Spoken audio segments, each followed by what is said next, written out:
Bienvenue au cœur d'LCI Midi. Si vous nous rejoignez, il est bientôt midi et demi, le temps du débat. Et nous allons commencer par ces images sidérantes de violence. Une jeune fille rouée de coups de pied, coups de poing à la sortie d'un collège de Reims. Comme une preuve peut-être de plus de la violence quotidienne et entêtante, insécurité et séparatisme sont justement au cœur du séminaire en cours à l'Élysée. Que prévoit le gouvernement sur ces questions? Qu'a-t-il en tête? Peut-il inverser la tendance ou est-ce trop tard? Toutes ces questions seront posées pendant notre débat. Quand les squatteurs s'entêtent dans les Alpes-Maritimes, le couple chassé de sa résidence secondaire n'en a pas terminé. La mère de la famille de squatteurs a bien l'intention de revenir, dit-elle, en attendant une décision de justice définitive. Vous entendrez le propriétaire qui n'en peut plus. La loi est-elle encore adaptée à ces situations-là? Nous nous interrogerons. Et puis on vous en parlait dès hier. Après un rapport parlementaire, c'est la Cour des comptes qui enfonce le clou du fiasco de la lutte contre la fraude sociale. Imaginez un peu, plus de 2 millions de comptes fantômes à la Sécu, plusieurs milliards envolés chaque année, peut-être jusqu'à 14 milliards. La fourchette est très large, ça dépend des estimations. Mais pourquoi est-ce si difficile d'obtenir des résultats et de récupérer cet argent? Eh bien, nous en débattrons et avec un peu de chance, on trouvera peut-être des solutions.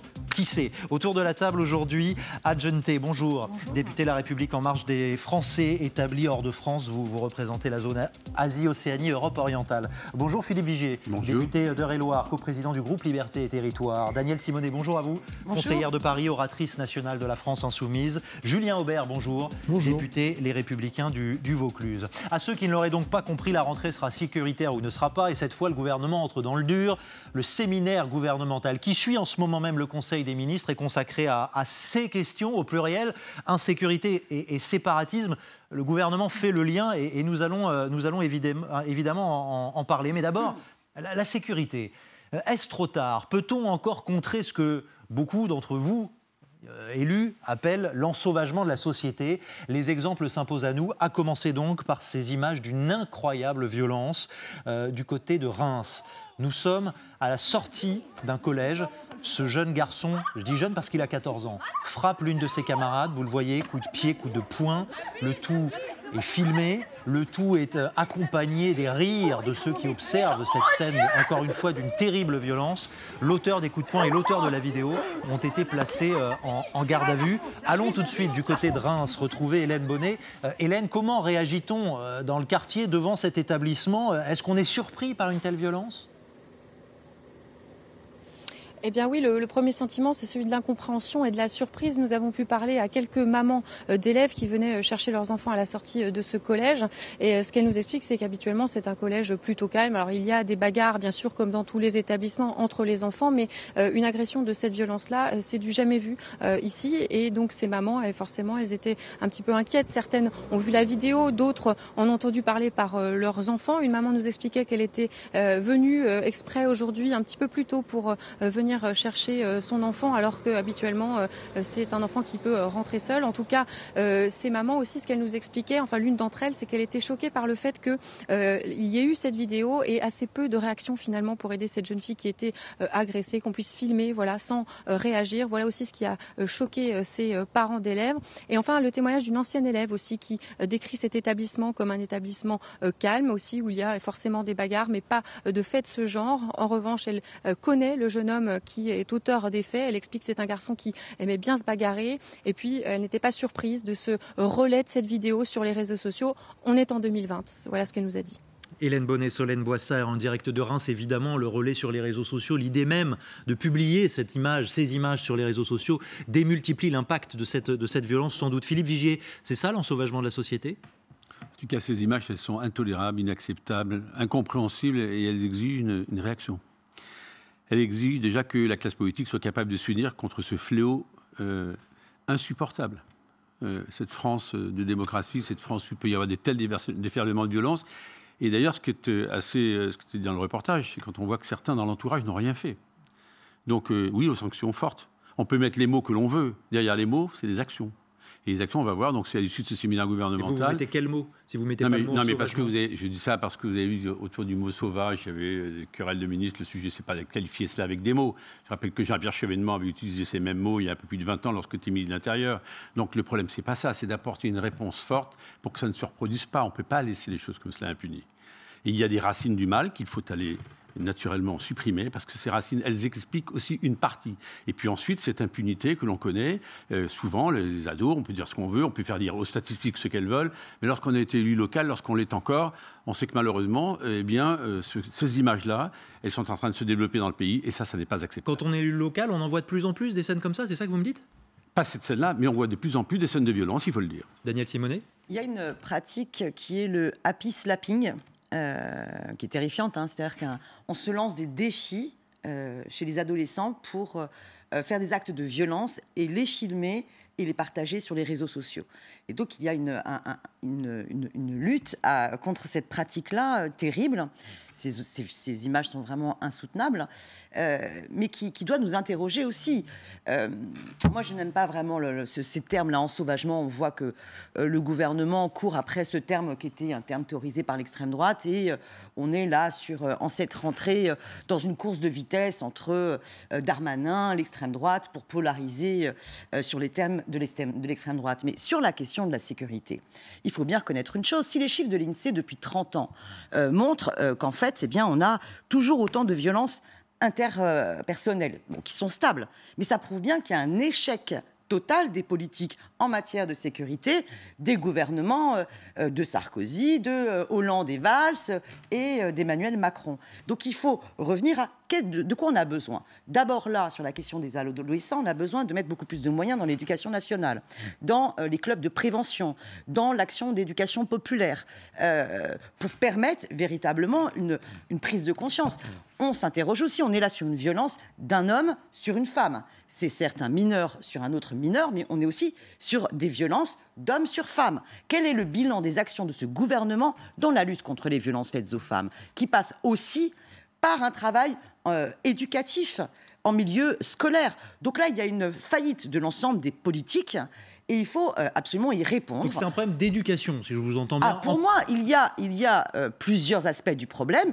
Mais notamment un problème d'éducation. Notamment, n'occultons pas le problème d'éducation, le problème quelle politique on mène en direction de la jeunesse en termes de prévention, d'éducation, prévention, en termes de distribuer la parole. Julien Aubert, vous faites la même analyse? Je crois que c'est difficile de faire des analyses différentes. Vous avez une déconnexion évidente entre un Parlement où on joue de la harpe en expliquant qu'il faut toujours des nouveaux droits, qu'il faut veiller à faire de cette année l'année de l'égalité des droits et des femmes, etc. Et puis de l'autre, une société où, malheureusement, il faut une vidéo filmée par un imbécile qui se moque en réalité d'une scène particulièrement cruelle, pour qu'on réalise en fait que pendant qu'on joue de la harpe au Parlement, la société, elle, est régie par d'autres valeurs. Et elle est régie par quelle valeur? Elle est régie notamment par la loi du plus fort, dans le cas d'espèce. Et je dirais cette déconnexion, elle est à l'origine aussi du malaise démocratique. Parce que ce que les Français vivent tous les jours, alors, ce n'est pas la vie de tous les Français, ce qu'on voit là, mais des événements comme celui-ci, on a l'impression de découvrir subitement parce que quelqu'un a filmé, mais en réalité, ça se produit quotidiennement. Dieu merci, pas partout en France, mais dans certains endroits, dans certaines familles. Et donc, si vous voulez, je crois qu'il y a d'abord ce besoin de reconnecter le discours politique. Mais vous êtes encore connecté, vous êtes député, alors vous allez me dire, vous n'êtes pas député de la majorité. Je ne suis pas député de la majorité, je ne suis pas ministre. Mais néanmoins, je crois qu'à un moment donné, il faut passer aux actions. Là, il y a effectivement un problème d'éducation. Les premiers fautifs, ce sont les parents. Et alors, qu'est-ce que vous faites avec ces parents? Moi, quelque chose comme ça. Moi, je vous enlève les allocations familiales. Parce que je considère que vous avez le mal. Moi, je peux vous assurer que si vous tapez au porte-monnaie... Partez du principe que c'est forcément un enfant d'une famille... Je ne vous ai pas coupé. Bah oui, mais pourquoi vous partez de ce principe-là? Je pose la question. Mais en tout cas, je considère que si la famille, ce jeune homme par exemple, vous devez taper au porte-monnaie des parents pour qu'ils comprennent que leur première responsabilité, c'est à eux de gérer le problème. Ensuite, vous avez effectivement un problème collectif. Mais vous tapez dans d'autres, par exemple la rentrée scolaire ou d'autres allocations qui existent, de telle manière à responsabiliser les parents. Deuxièmement, vous avez effectivement un problème d'insécurité, mais vous voyez bien que ce jeune homme-là de 14 ans, si vous le laissez prospérer, si immédiatement vous n'avez pas une réponse immédiate, forte et ferme, adaptée à son âge, oui, dans 4 ans, ça vous donnera des individus beaucoup plus brutaux, beaucoup plus violents, et où on n'aura pas de solution. Et donc, il faut intervenir dès le départ. Il aurait même fallu intervenir dès en amont, parce que s'il fait ça à 14 ans, je pense que déjà à 12 ans, il y avait des premiers signes. Vous jouez de la harpe, si j'entends bien Julien Aubert à l'Assemblée. Ça veut dire que vous n'agissez pas en substance. Non, c'est pas tout à fait ça. Je voudrais revenir sur ces images qui sont d'une violence insoutenable, et notamment dénoncer fermement les jeunes qui sont autour, donc on entend rire, qu'on entend ricaner. Il y a vraiment une prise de conscience de ce qu'est la vie en société, de ce qu'est le respect que l'on se doit aux uns aux autres. Effectivement, je suis choquée par le fait que ce soit un adolescent garçon qui frappe une fille et que les autres, en tout cas il y a un garçon qu'on voit de dos qui cautionne finalement la scène, c'est absolument insoutenable. Alors dire que nous ne faisons rien, je crois que si on avait une solution, ça se saurait, car ces phénomènes de violence, il faut cet événement qui met le phare une fois de plus, mais ça n'est pas nouveau, hélas, c'est quelque chose qui monte, la difficulté à se parler avec respect, y compris au sein du Parlement, je voudrais le souligner, est quand même notable. Et je crois qu'effectivement, il faut, je vous rejoins, des mesures éducative au sens large, qui inclut la totalité des acteurs autour de l'éducation d'un enfant, c'est-à-dire peut-être ses parents, mais pas sous la forme de sanctions. C'est pas facile d'être parent dans le monde d'aujourd'hui. Et également la communauté éducative au sens large, l'école, les accompagnants, les clubs à côté. Il y a tout un ensemble d'acteurs. Vous savez, j'ai l'impression 20 ans qu'on entend ça. Non, mais bien sûr, mais ça ne veut pas dire qu'il faut baisser les bras. Ça ne veut pas dire qu'il faut baisser les bras. Ça ne veut pas dire qu'il faut baisser les bras. Il faut continuer, il faut s'en donner les moyens. Il faut reconnaître que là, on a aussi une politique de la ville qui se met en place, qui nous aidera, les élus qui sont également sollicités. C'est complexe. Si c'était facile, ça se saurait. Il y a depuis longtemps qu'on aurait trouvé des solutions. Je rappelle quand même que les premiers responsables d'un enfant mineur, ce sont les parents. Absolument. C'est eux qui assument la responsabilité. Sur le plan juridique, il n'y a pas que ça. D'accord, mais moi, je vote la loi. Hein. C'est-à-dire que moi, j'entends les associations, etc. Mais les premiers responsables de ceci, ce sont les parents. Et mais nous, parlementaires, pouvons encourager. On ne doit pas noyer, si vous voulez, en disant, c'est vrai que tout le monde doit aider, mais on doit garder à l'esprit que les premiers, ceux qui peuvent le mieux agir, ce sont les parents. Responsable ne veut pas dire fautif. Non, mais il y a dans ce pays, même si, à mon avis, ils le sont un peu. Un problème de rejet de l'autorité sous quelque forme qu'elle puisse s'exprimer. On le voit d'ailleurs pour les forces de l'ordre, où les refus d'obtempérer sont en augmentation, les enseignants qui ne sont pas respectés, les médecins, regardez ce qui se passe avec le Covid. Moi, je vois dans mon activité professionnelle où j'y suis encore un peu. Les gens sont là, ils sont dans les queues, ils n'en peuvent plus, entre eux, ils s'engueulent, ils s'insultent, bref. Et puis, il y a un autre sujet. Je rejoins un peu Julien Aubert sur une question. Moi, je l'ai pratiqué dans ma commune, ce qu'on appelle les travaux d'intérêt généraux. Le type de sanction. Oui. Sanctions immédiates. Nous, on a eu un moment, c'était il y a quelques années, des destructions des parterres de fleurs qui avaient été faits avec amour par l'ensemble des ouvriers de la commune. Et ils s'amusaient à les arracher et les piétiner. Bon, on a réussi avec les procureurs à faire en sorte qu'il y ait des convocations, qu'il puisse y avoir ces sanctions, et ils ont réparé. Il faut cette notion de réparation. Il n'y a pas d'acte qui puisse être impuni. Et moi, j'aime bien la sanction portefeuille. D'ailleurs, personne ne dit rien autour de cette table. Lorsque vous êtes radarisé, vous payez. Souriez, vous êtes filmé. Hein, vous passez 1 km/h. Oui, c'est vous qui êtes au volant. Mais oui, mais d'accord. Et là, les gamins, non, mais les gamins, il y a aussi une autorité des parents. Ils sont mineurs. Quand les enfants sont mineurs, qu'est-ce que dit le Code civil ? Les parents assurent la responsabilité. Je vous donne la parole, mais pardonnez-moi, il y en a un qui veut incarner l'autorité au gouvernement. Il s'appelle Gérald Darmanin. Regardez peut-être, est-ce un signal ? La dernière enquête Paris Match, le dernier baromètre Paris Match donne une tendance, vous voyez, plus 11 points de popularité à Gérald Darmanin, qui assume le terme d'ensauvagement. Alors, ça peut se réduire à un mot, peut-être à ce stade, mais Éric Dupond-Moretti en perd 4. Et écoutez l'analyse que fait de cette situation et du débat qu'il y a eu entre les deux hommes, Manuel Valls, ancien ministre de l'Intérieur. C'est une erreur, c'est une faute, parce que d'abord, l'opinion, les Français ont le sentiment qu'il y a deux lignes, et surtout parce qu'il doit y avoir une cohérence, une chaîne pénale qui démontre que et le ministre de l'Intérieur et le ministre de la Justice, avec l'indépendance bien sûr de la justice, mais combattent avec la même volonté, la même ténacité la délinquance. Je voudrais vous montrer d'autres images, parce que c'était ce week-end. Et là encore, alors, c'est vrai que ça compte, hein, les parterres de fleurs, mais on a l'impression qu'on est monté... J'entends, mais on a l'impression d'être monté d'un degré de violence. Ouais. Vous avez vu à Drancy les images de ces bandes qui se font face en pleine rue. Ça a duré 3 jours, il y a eu 45 interpellations. Mortier, cocktail Molotov, barre de fer, couteau. On dit que ça a commencé à cause d'une jeune fille sifflée. Bon, quelle réponse on apporte à ça ? La sanction, on parlait des chiffres de la police. La politique du chiffre en début de semaine avec Gérald Darmanin. Est-ce qu'il faut une politique de la réponse pénale ? Alors, la politique du chiffre de la réponse pénale. Daniel Simonet. Alors, d'abord, vous mettez des images qui n'ont strictement rien à voir. Deux événements qui ne sont pas du tout les mêmes. Et donc, on ne peut pas les aborder comme ça, globalement. Par exemple, c'est pas la même violence débridée ? Non, c'est pas la même chose. Par exemple, il y a un travail aussi à faire pour prendre conscience que bien souvent, des adolescents qui sont violents ont, pour une grande part, par exemple, été victimes de violences familiales. Donc là, il y a une autre action nécessaire de la part du gouvernement qui est, selon moi, totalement défaillant. C'est quelle politique de lutte contre les violences intrafamiliales et quelle politique de protection de la jeunesse, où là, il y a un déficit de la part de la politique du gouvernement sur la prévention et la protection de l'enfance, avec des moyens qui sont sans cesse réduits dans les actions qui sont à mener.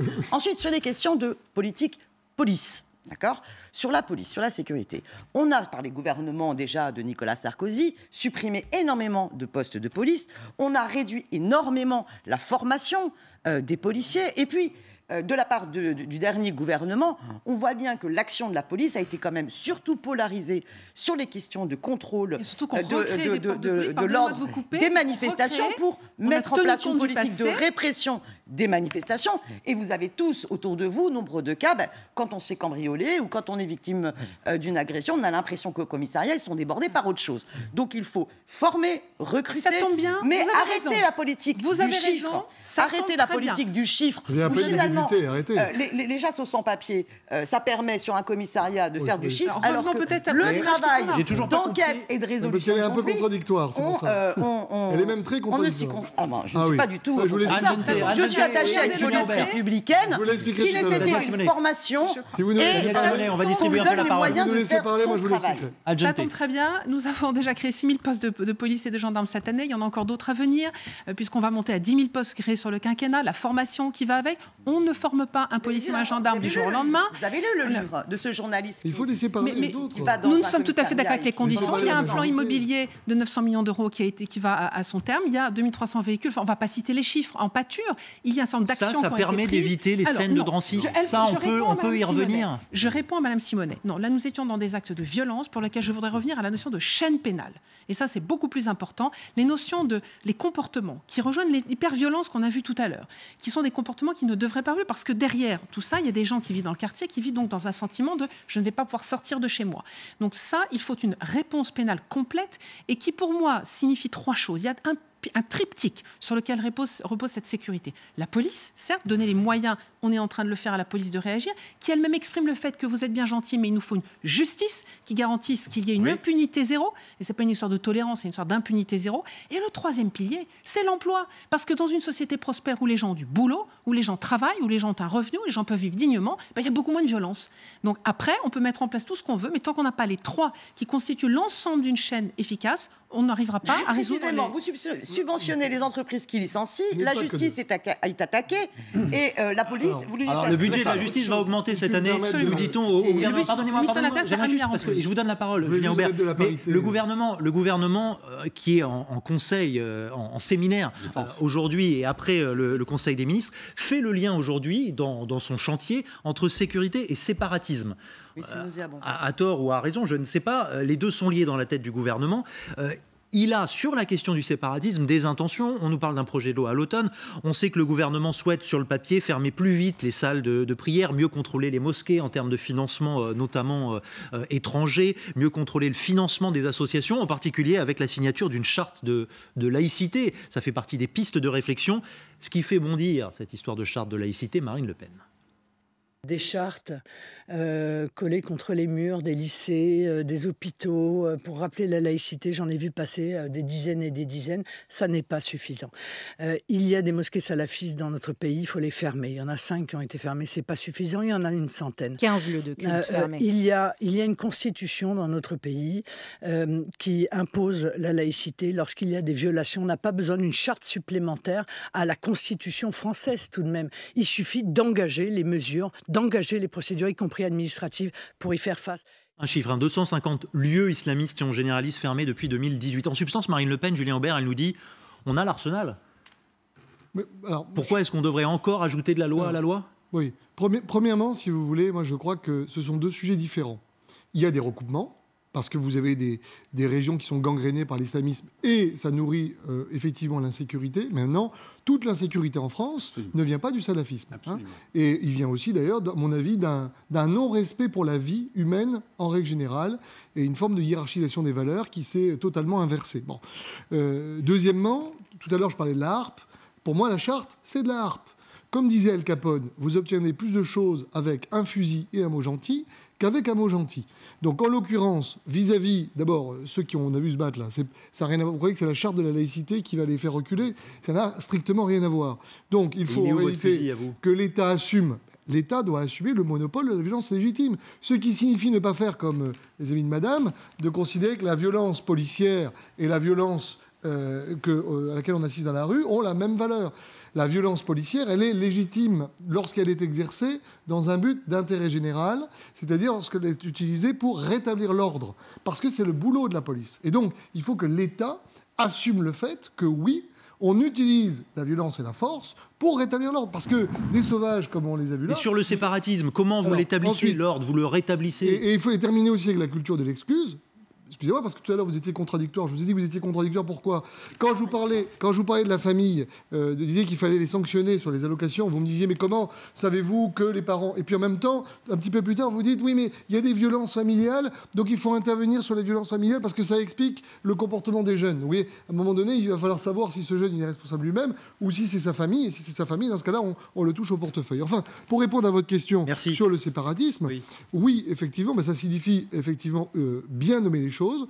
Nous avons un problème avec une forme d'islamisme, c'est-à-dire des gens qui utilisent une religion pour la mettre au-dessus de la loi. Et donc ces gens-là, qu'il s'agisse de mosquées, effectivement, que l'on doit fermer, de trafic financier, ça peut s'accompagner d'une réforme du culte, mais il ne faut surtout pas mélanger les deux, parce que vous avez des millions de musulmans. Vous êtes prêt à soutenir ce que va faire le gouvernement, parce qu'en substance, c'est ce que va faire le gouvernement, Julien Aubert. Si vous voulez, moi, quand je vois arriver un texte, d'abord, ça devait être un texte sur l'islam à la base. Finalement, on a un texte sur le séparatisme, ce qui n'est pas la même chose. Et dans ce texte sur le séparatisme, on me met la charte de trucs. C'est pas ça, en réalité. On est là sur l'écume des choses. Je vous soumets un autre regard. Il est très important de l'entendre. Les 2 derniers jours du procès Charlie ont été très éprouvants, vous le savez, pour les rescapés et les familles des victimes. Et il faut écouter et lire ce que racontait hier la dessinatrice Coco. On est en plein dans notre sujet. Ouais. J'en veux aussi aux complices dans la société qui ferment leurs yeux devant l'islamisme et qui baissent leur froc, dit Coco, devant une idéologie. Je voulais pouvoir le dire ici, c'est-à-dire devant la cour d'assises spéciale.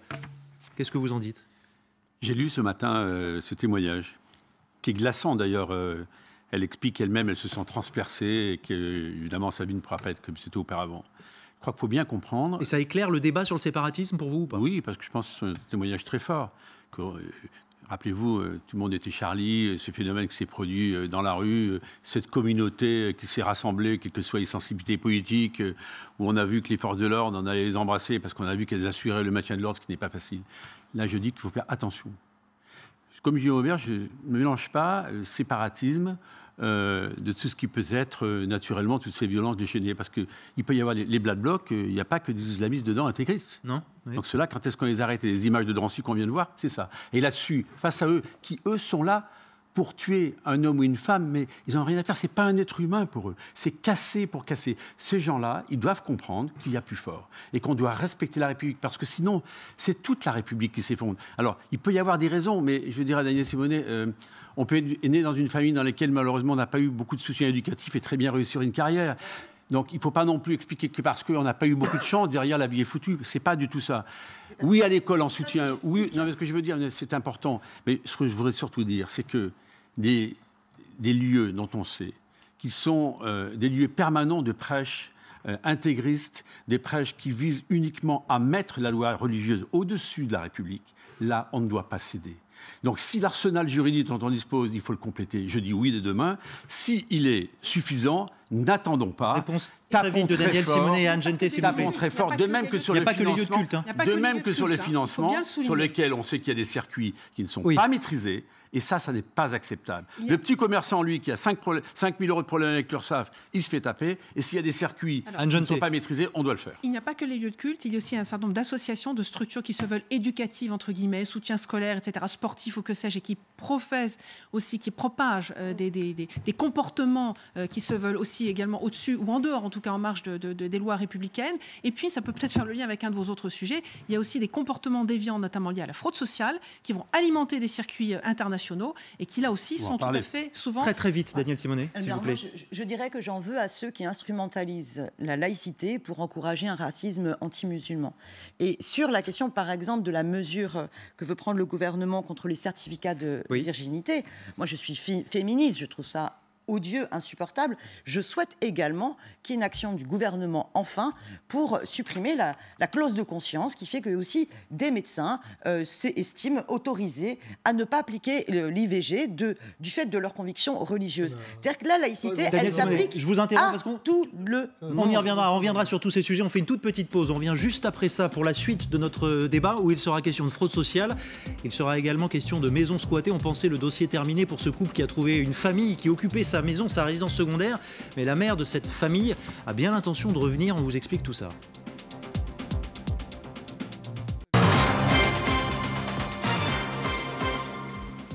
Le retour d'LCI Midi, bienvenue à vous si vous nous rejoignez à 13h. Est-il trop tard? C'est la question d'LCI Midi. La violence quotidienne a-t-elle franchi une limite qu'on ne connaissait peut-être pas jusque-là? Les images du jour sont, il faut bien le dire, sidérantes. À Reims, à la sortie d'un collège, un ado de 14 ans se défoule coup de pied, coup de poing sur l'une de ses camarades du même âge. Le tout filmé sous les rires de ceux qui les entourent et qui n'interviennent pas. L'auteur des coups a été arrêté. Il est en garde à vue, ainsi que l'auteur de la vidéo diffusée sur les réseaux sociaux avant d'être retirée. La violence, l'insécurité sont justement des sujets au cœur du séminaire gouvernemental qui est en cours à l'Élysée, Alison Tassin. Oui, tout à fait. Et l'Élysée, le gouvernement qui s'attelle à deux volets, celui de l'insécurité avec notamment une lutte renforcée contre les trafics de stupéfiants.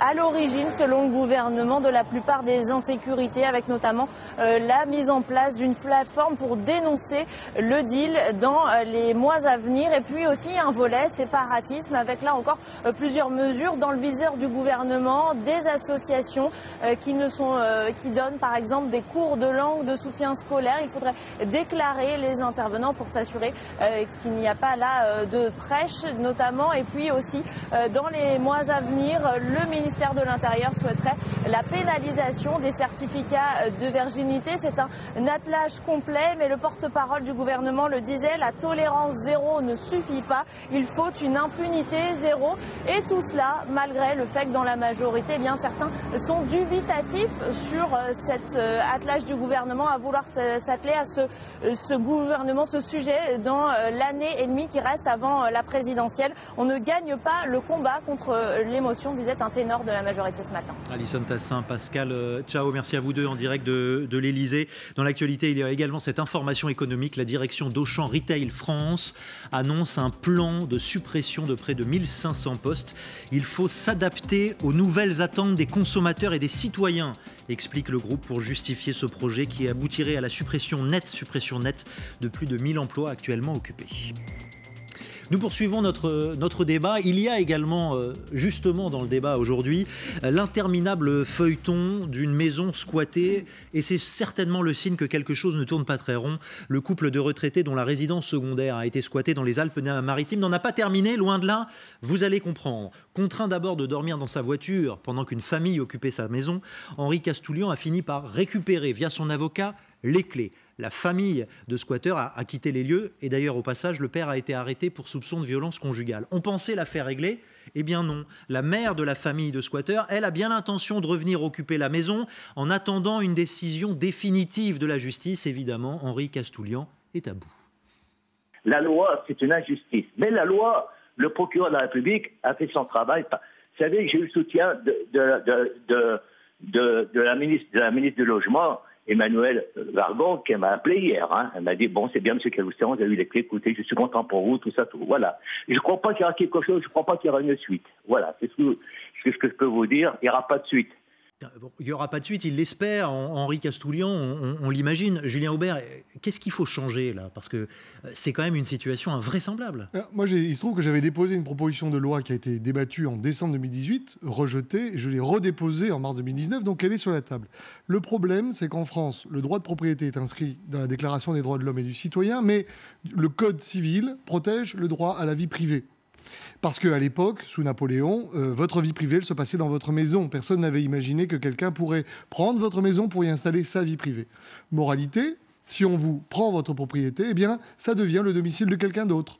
Et donc, si vous voulez revenir dans cette propriété, qui est la vôtre, eh bien, c'est vous qui risquez des poursuites. Donc, qu'est-ce que j'ai proposé, moi ?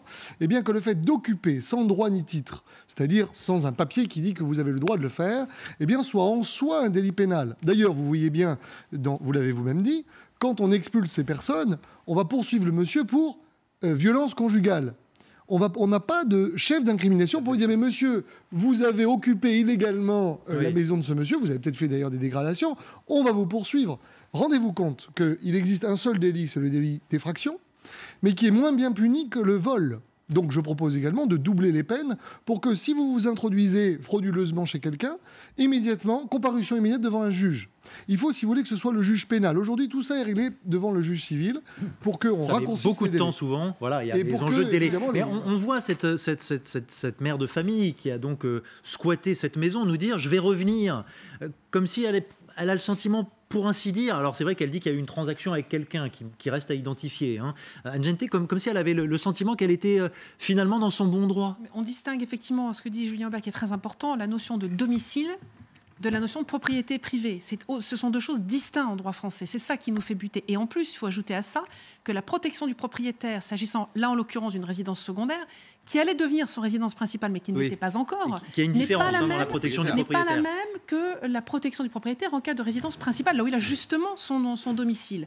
Et là, alors moi, je suis particulièrement concernée parce que moi, je représente des Français qui ont choisi d'avoir une maison en France pour avoir un capital retraite parce qu'ils vivent dans des pays où ils n'ont pas de retraite constituée. Et ces gens-là vivent dans la crainte permanente que leur résidence, qui est leur capital retraite, qui est parfois une petite chose, hein, c'est un petit appartement, c'est pas des grandes propriétés somptueuses, hein, mais ce capital retraite qu'ils ont préparé justement pour ne pas dépendre de nos. Il n'y a que ne changez-vous la loi, vous êtes dans la majorité.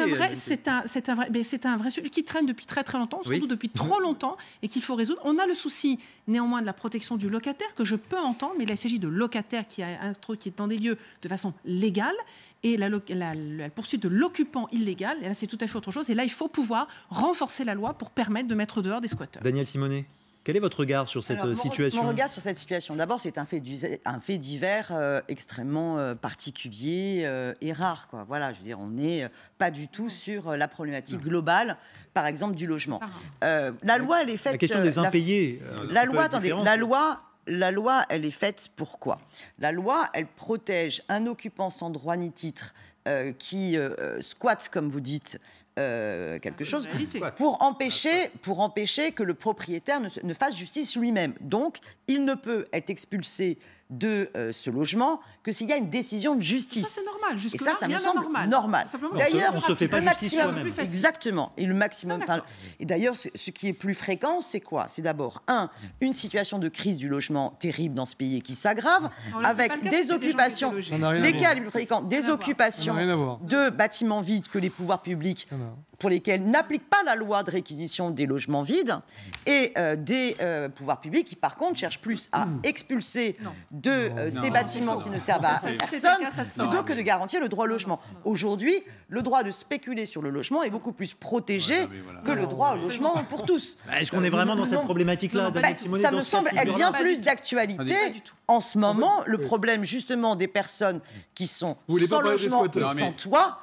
Aujourd'hui, bien sûr. Non, mais j'ai dit à Mme Simonet. Vous avez la loi droit au logement opposable. Donc il ne devrait pas y avoir de squatteurs. Ils devraient tous être en situation d'avoir accès à un logement. À l'époque, c'est Jacques Chirac qui avait souhaité que ce soit mis en place.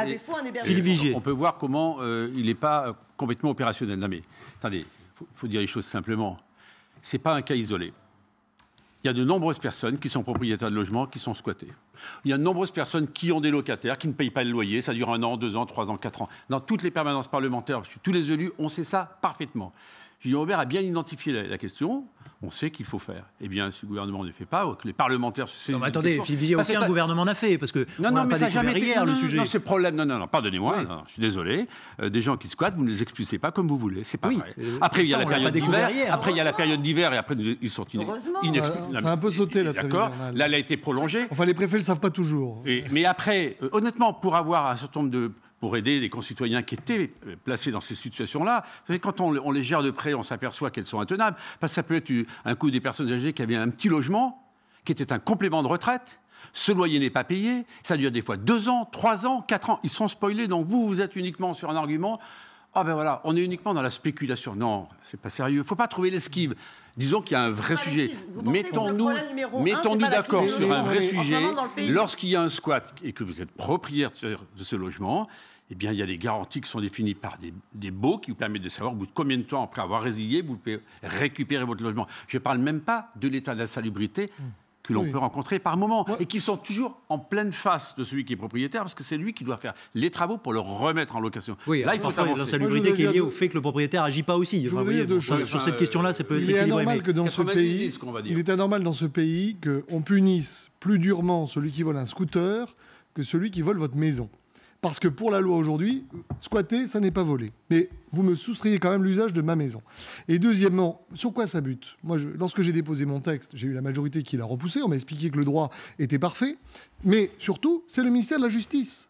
Le ministère de la Justice, lorsque je les ai auditionnés, ne veut pas que ces affaires de squat, le droit soit modifié, ne veut pas inverser la jurisprudence, parce que ce sont des jurisprudences qui ont bâti cet équilibre, et parce qu'ils ne veulent pas que ce soit le juge pénal qui devienne prioritaire sur ces dossiers-là. Et donc, vous voyez bien le problème, parce que vous le voyez dans tous les sujets que nous avons traités. M. Dupond-Moretti est devenu l'avocat du ministère de la Justice.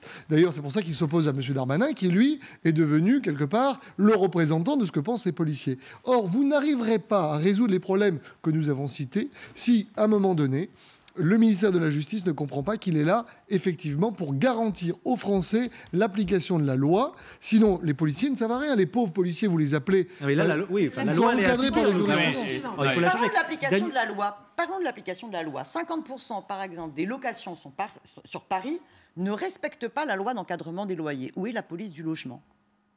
50% des propriétaires ne respectent pas la loi et donc louent plus cher. Vous avez une autre loi, la loi de réquisition des logements vides, elle n'est toujours pas appliquée. Il y a dans ce pays d'abord une crise sociale qui ne fait que commencer, qui va être terrible. Il faut arrêter de voter des lois si on ne pense jamais à l'application des lois. Le premier problème aujourd'hui auquel on est confronté, c'est la question du droit au logement. Voilà. Après, bien sûr, le cas de ce couple... Voilà, c'est ce que j'allais vous dire. C'est pas une affaire forcément de droit au logement. C'est pas parce que je suis particulier que je peux voler votre voiture. Et il aboutira très certainement à une décision en même temps. Si vous parlez en même temps, on n'entend rien. Il aboutira très certainement à une décision de justice. Et la question, c'est la famille. Daniel Simonet, s'il vous plaît. Peut-être en placer une. Daniel Simonet. Vous êtes en train de dire que finalement, au prétexte que je n'aurai pas de logement, ce qui est une situation dramatique contre laquelle il faut agir, et nous avons effectivement des moyens qui sont mis en œuvre et déployés en ce moment, si je n'ai pas de logement, j'ai donc le droit de prendre celui de quelqu'un d'autre. C'est absolument inacceptable, cette réponse. Cette réponse, c'est tout à fait ce que vous avez dit. C'est exactement ce que vous avez dit. Nous sommes trois à l'avoir compris. L'obligation du gouvernement d'appliquer la loi de réquisition pour faire en sorte que sur le territoire de la République, personne ne dorme à la rue. Ça, c'est autre chose. La réquisition d'un logement vide, elle est différente de la prise d'un logement vide par quelqu'un qui n'a pas le logement. Ça n'a rien à voir. Vous l'avez dit, il y a de la loi. En l'occurrence, encore une fois, on ne peut pas considérer que le logement en question était vide dans le cas qui nous concerne. C'est une décision secondaire.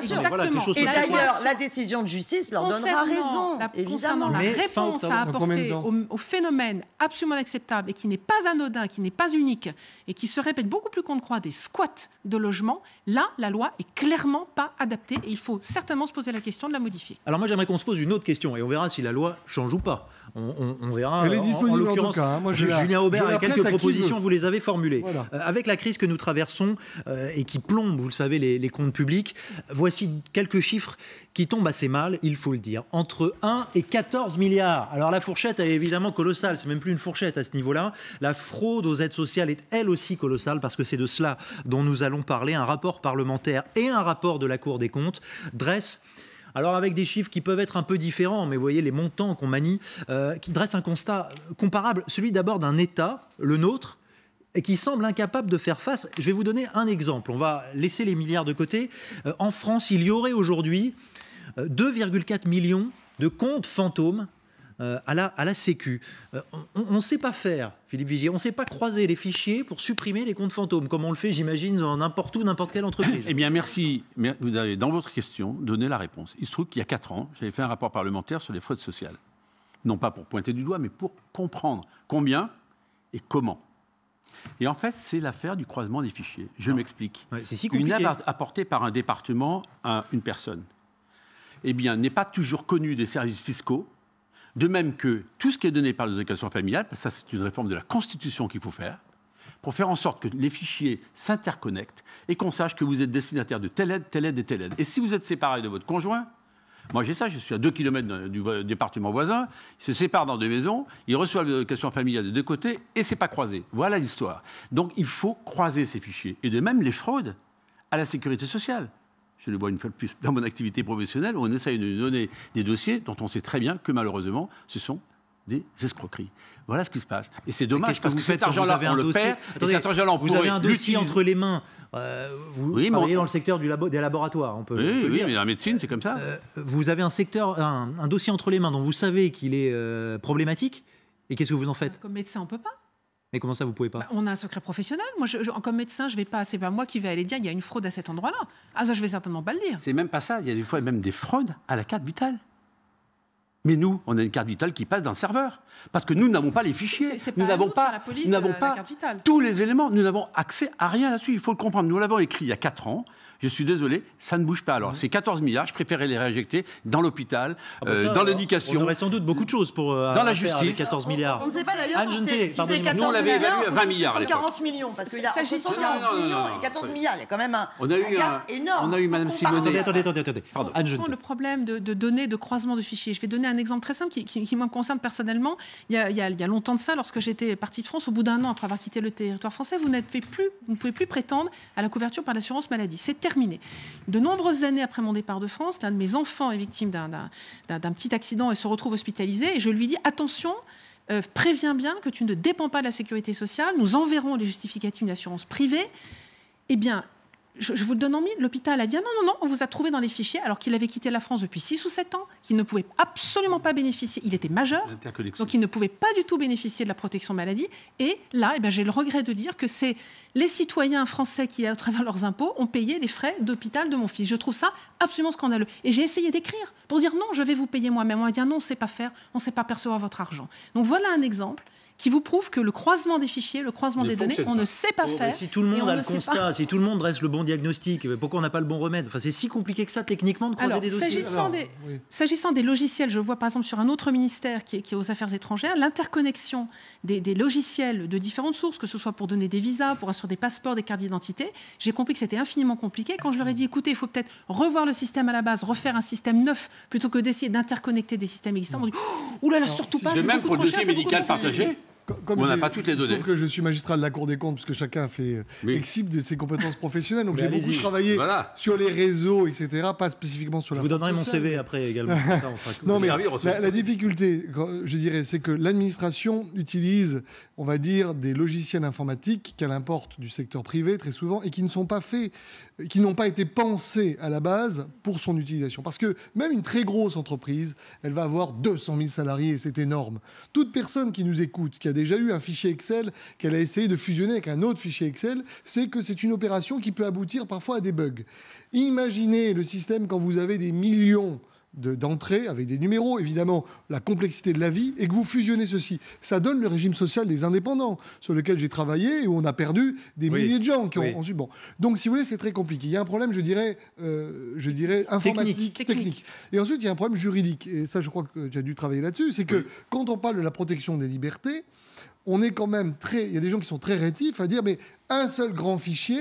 Qu'est-ce qui se passe si demain on le craque? Je connais toute votre vie. Je sais combien vous payez. Bon. Et alors, évidemment, c'est là où on tombe dans la contradiction. C'est que Facebook, c'est plus de choses de ma vie que l'État qui, finalement, n'est pas capable effectivement de m'aider. Bon. Et puis après, vous n'avez pas que les croisements de fichiers. Vous avez des gens quand même qui font des falsifications de bulletins, des falsifications de cartes. Vous avez les familles qui viennent avec une seule carte, sur 5 cartes et un seul acte médical, et elles font passer les 5 cartes parce que vous avez des fois des professionnels de santé qui voilà. Bon. Donc il y a aussi de la fraude consciente, sans compter les centenaires, les fameux centenaires de la défense qui ont 128 ans. Simonet. Les deux doyens.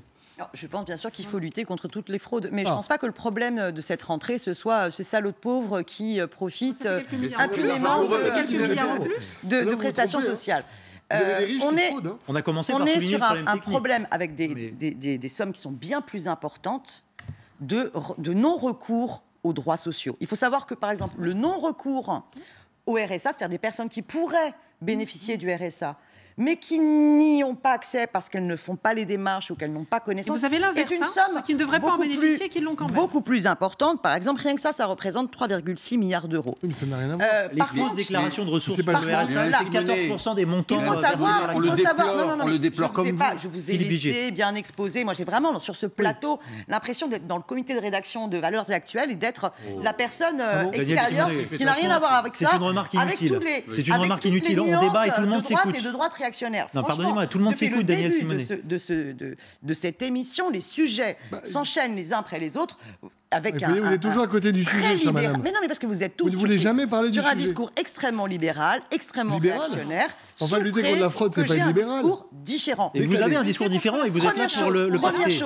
L'évasion fiscale. S'il vous plaît. L'évasion fiscale représente 80 milliards par an. Pourquoi on ne s'attaque pas à l'évasion fiscale? Pourquoi on ne se donne pas les moyens humains au niveau de l'administration fiscale pour s'y attaquer? C'est fait. Et sur la question du non-recours au droit, pourquoi n'y a-t-il toujours pas d'action volontariste de la part du gouvernement et des collectivités locales pour vraiment s'attaquer au non-recours aux droits sociaux?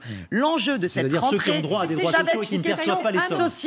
Une question sociale qui va s'aggraver avec les licenciements Nous ne devons en pas masse écouter qui lire la même s'accélèrent. presse, puisque ça a été annoncé à grand renfort de communication avant l'été, qu'il y allait justement avoir des moyens déployés pour pouvoir lutter contre le non-recours aux droits sociaux. Ça, c'est une chose. Là, nous parlons de la lutte contre la fraude sociale. Et la fraude sociale, je voudrais rappeler, parce qu'il ne faut pas oublier qu'il y a des particuliers qui sont en jeu, c'est vrai, mais il y a aussi des entreprises. C'est la fraude à la TVA, aux cotisations sociales, les établissements de santé qui surfacturent des ambulances, des taxis conventionnés, ça existe aussi. Ce ne sont pas que des particuliers. Je ne voudrais pas qu'on croie ici que uniquement des particuliers sont responsables de fausses cartes vitales. Non, pas du tout. La fraude sociale, c'est beaucoup plus vaste, d'où les chiffres qui sont avancés. Et la difficulté, il ne faut pas oublier que, par exemple, les organismes de prestations sociales, ça a été dit par l'une des rapporteurs de la mission sur le sujet, Carole Grandjean, qui le disait chez un de vos confrères hier, en disant qu'il ne faut pas oublier qu'en plus, quand on demande aux organismes de prestations sociales, ils sont là pour délivrer des prestations sociales, pour justement ceux qui devraient en bénéficier alors qu'ils ne les demandent pas.